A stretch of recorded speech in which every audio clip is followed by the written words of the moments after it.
Hey guys, this is Anita. Welcome back to my channel. Today's video is going to be my non-spoiler review of Shadow Campaign series by Django Wexler.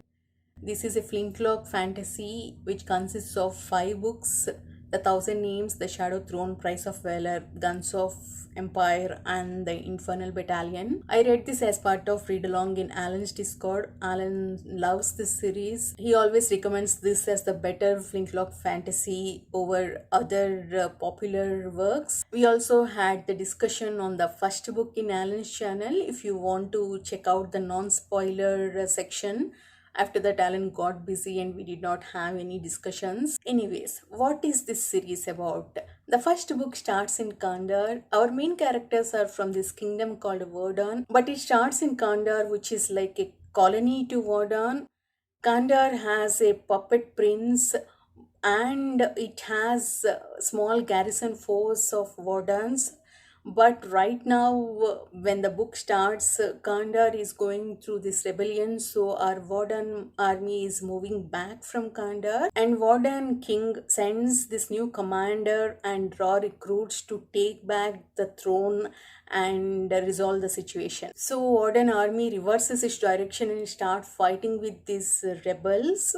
That's how we are introduced to our main players in this series. We don't see the magic system until the last part of the first book. Almost 3 quarters of the first book reads like historic function. Majority of it was focused on battle scenes and battle strategies. Though the majority of the series has battle scenes, focus was not on violence. The focus was on battle strategies, and that's how I like it. We do get introduced to magic system by the end of book 1, but we get details from book 2. Magic system is similar to superheroes concept. Some people get powers based on the spell they read. What power it is based on what kind of spell they read.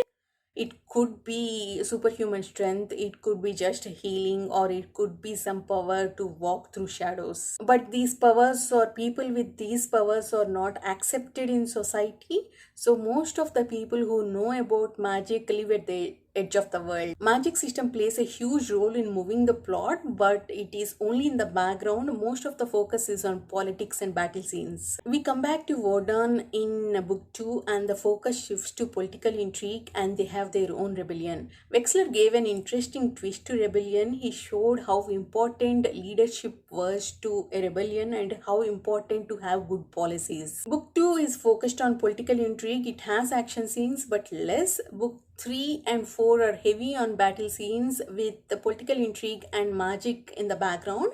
Book 5 has all of them in equal lengths. One of the best things in this series is character work. Wexler did a fantastic job with his characters, making us invested in them. We mainly follow 4 characters. The first one is Janus. He is the new commander Warden sends to Kandar to quell the rebellion. He's a genius and his problem solving skills are just brilliant. He's also one of the very few people who knows more about this magic and he's just a treat to read.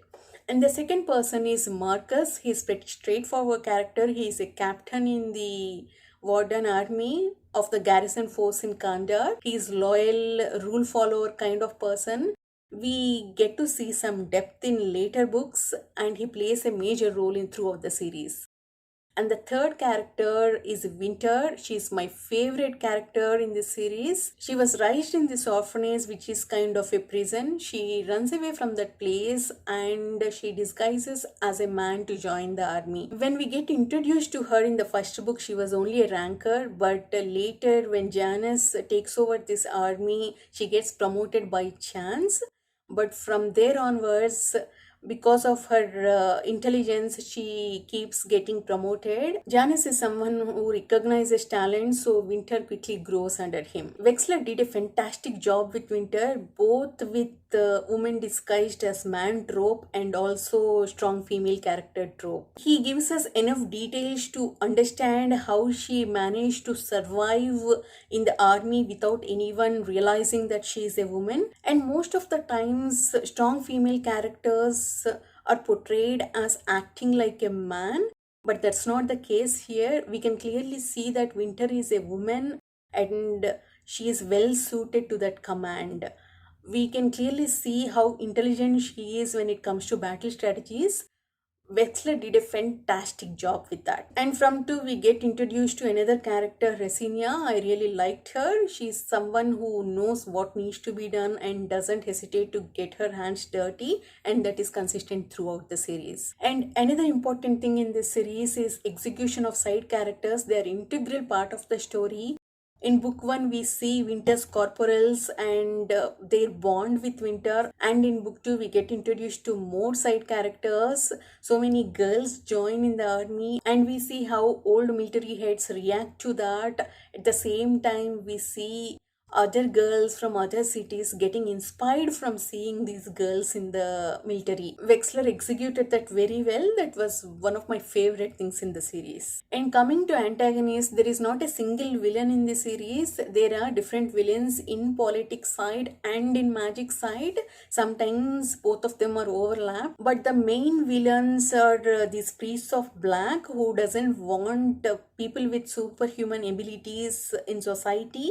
So they either kill or capture people with those abilities, but they use those spells and acquire those powers themselves to kill or capture them. We see few of them from book 1, but we get background of them at the end of book 4. Overall, I enjoyed the series. I do have some issues in book 4 and book 5. I have pacing issues. Actually, book 5 is my least favorite book. Ending felt rushed, and I did not like the ending for one of the main characters. After all we have been through from first 4 books, Alan doesn't like book 5, and I read this along with Pete. Pete also did not like it. I have same issues as Pete, but I'm not as bitter as him.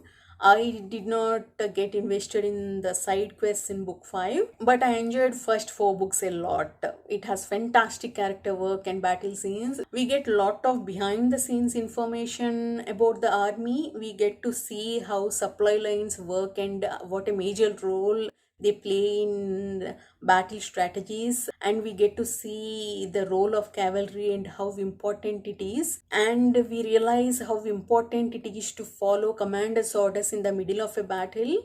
If you are into military fantasy, just don't miss it. I highly recommend this. Actually, this series also made me realize how important secondary characters to any book or a series.